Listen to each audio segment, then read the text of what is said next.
ਨਮਸਕਾਰ।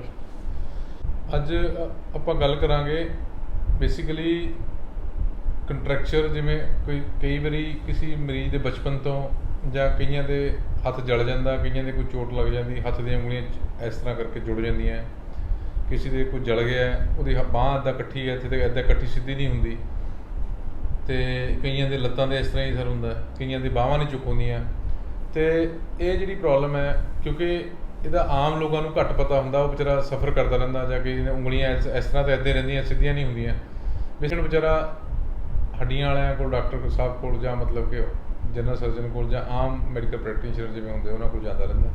ਉਹਦੇ ਕਰਕੇ ਪੇਸ਼ੈਂਟ ਨੂੰ ਜਿਹੜੀ ਚੀਜ਼ ਚਾਹੀਦੀ ਹੈ ਉਹ ਨਹੀਂ ਮਿਲ ਪਾਉਂਦੀ। ਬੇਸਿਕਲੀ ਇਹ ਵੀ ਸਾਨੂੰ ਜ਼ਰੂਰੀ ਦੱਸਦਾ, ਬੇਸਿਕਲੀ ਤਾਂ ਇਹ ਸਾਡੇ ਆਯੁਸ਼ਮਾਨ ਕਾਰਡ ਜਿਹੜਾ ਪ੍ਰਧਾਨ ਮੰਤਰੀ ਦੀ ਯੋਜਨਾ ਬਣੀ ਹੋਈ, ਉਹ 'ਚੋਂ ਵੀ 100% ਫਰੀ ਹੈ, ਕੋਈ ਪੈਸਾ ਨਹੀਂ ਦਾ ਲੱਗਦਾ। ਅਤੇ ਕਿਉਂਕਿ ਆਮ ਲੋਕਾਂ ਨੂੰ ਨਹੀਂ ਪਤਾ, ਇਹਦਾ ਫਾਇਦਾ ਵੀ ਨਹੀਂ ਲੈ ਪਾਉਂਦੇ। ਸੋ ਡਾਕਟਰ ਸਾਹਿਬ, ਇਹ ਕਿਸ ਤਰ੍ਹਾਂ, ਇਹਦਾ ਕੀ ਕਾਰਨ ਹੈ ਅਤੇ ਕਿਵੇਂ ਹੋ ਜਾਂਦਾ, ਅਤੇ ਕਿੱਥੇ ਆਪਾਂ ਨੂੰ ਇਹਨਾਂ ਦਾ ਧਿਆਨ ਰੱਖਣਾ ਚਾਹੀਦਾ, ਕਿੱਥੇ ਦੀ ਆਪਰੇਸ਼ਨ ਦੀ ਬਹੁਤ ਜ਼ਿਆਦਾ ਜ਼ਰੂਰਤ ਹੁੰਦੀ ਹੈ। नमस्कार जी, मैं डॉक्टर अभिनव लिखियानी, प्लास्टिक सर्जन, गुरुदेव हॉस्पिटल से बात कर रहे हैं। कॉन्ट्रैक्चर जो होता है, कॉन्ट्रैक्चर देखा जाए तो एक तरीका नेग्लिजेंस है। नेग्लिजेंस कैसे है कि जैसे पहले किसी का बर्न हुआ, जल गया, और उसने आसपास पिंडों में या कहीं भी लोकल पट्टियाँ कराता रहा, तो उन पट्टियों से क्या होता है कि प्रॉपर पट्टियाँ होती नहीं है, और उसके बाद जब जख्म भर जाता है तो उसको एक तरीके की अपंगता हो जाती है, मतलब डिसेबिलिटी हो जाती है। उसमें डिसेबिलिटी कैसे हो जाती है कि अब जैसे ये मेरे हाथ दिख रहा है, अब मेरा सपोज यहाँ जल गया है और इसकी पट्टियाँ लोकल प्रैक्टिशनर है, तो उंगली क्या होता है, ऐसे जुड़ जाती है।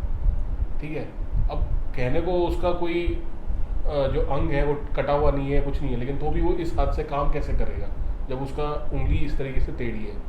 तो इस चीज़ को कहते हैं कॉन्ट्रैक्चर।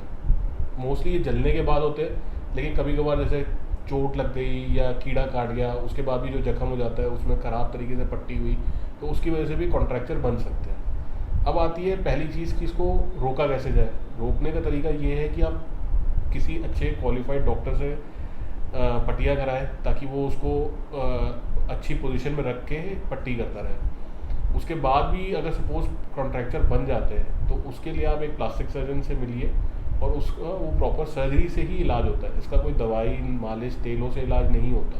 मैंने देखा है, अभी पेशेंट एक आया था जिसके यहाँ पे जला हुआ था, ऐसे भी उठाया नहीं जाता था, ऐसे उसकी बाजू थी, एल्बो के वैसे वो फोल्ड नहीं होती थी, मतलब यहाँ पे रुक जाती थी, सीधी नहीं होती थी ये उनको। अब जैसे ये इसी मरीज़ की बात करें, इसका एसिड बर्न हुआ था। इसका बर्न हुआ था 2 महीने पहले, और 2 महीने तक वो एक पड़ोस में पट्टी कराता रहा, और उसने पट्टी करते करते उसका हाथ को ऐसे कर दिया और बाँह को ऐसे कर दिया।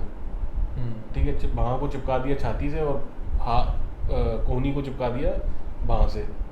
तो हमने एक बार में उसकी कोहनी तो सीधी कर दी, और बाँह को भी 60% तक रिलीज़ करके यहाँ पे चमड़ी लगा दी। अब उसकी कम से कम बाँह इतनी उड़ जाती है और कोहनी बिल्कुल सीधी, उसमें कोई दिक्कत नहीं है, पूरी फंक्शन आ गई।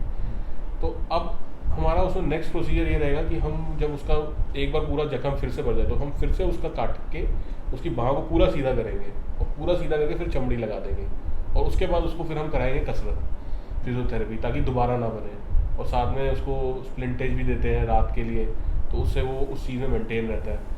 और इसके लिए सबसे अच्छी बात है कि आजकल, पहले ये इंडिया में नहीं आती थी क्योंकि इंडिया में बहुत महंगी पड़ती थी, आजकल आगे डर्मल इम्प्लांट्स के नाम से आ गए। वो क्या होता है, आर्टिफिशियल स्किन होती है। उसकी खास बात ये होती है कि अगर आप उसको लगा दोगे तो कोई भी जख्म होता है, सूखने के बाद सिकुड़ता है, तो वो उस चीज़ को रोकता है। तो उसको लगा के फिर आप चमड़ी लगा दो, तो बहुत जल्दी फंक्शनल रिजल्ट आ जाते हैं। बेसिकली क्या है सर, लोगों का कसूर कम है। आपने देखना भी, आपने सर्जरी किसी की कर दी, आपने तो कहा तो हफ्ते बाद काम करना है, लेकिन जो खबर लेने आते हैं वो कहते हैं आपने 3 महीने हिलना ही नहीं है। जो मरीज का बेचारे का वजन 50 किलो है तो वो 80 किलो हो जाता है। फिर वो क्या कहेगा जी ग्लूकोज से हमारा मरीज सूझ गया जी। ठीक है ना।